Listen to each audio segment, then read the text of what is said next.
Jon aka, iltimos aka, 2 kun muhlat beringlar, hammasini to'layman aka. Ukajon, siz bir ikki marta ogohlantirishibdi. Biz ham xizmatdagi odammiz, to'g'ri tushunasiz. Ana ko'rdingizmi? Birovlarga qilgan yaxshiligingizni oqibati. Bugun televizorimizni olib chiqib ketishdi, ertaga boshqa narsamizni olib chiqib ketishadi. Rahmat sizga.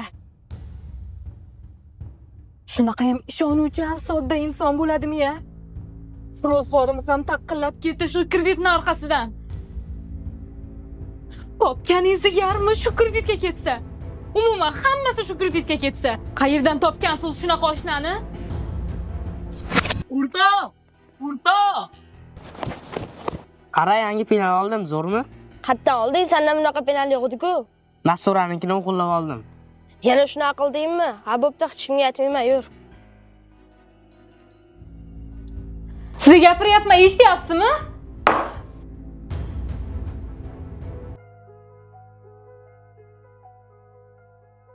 Assalomu alaykum. Do'stim, tuzingmisan? Sog'liging yaxshimi?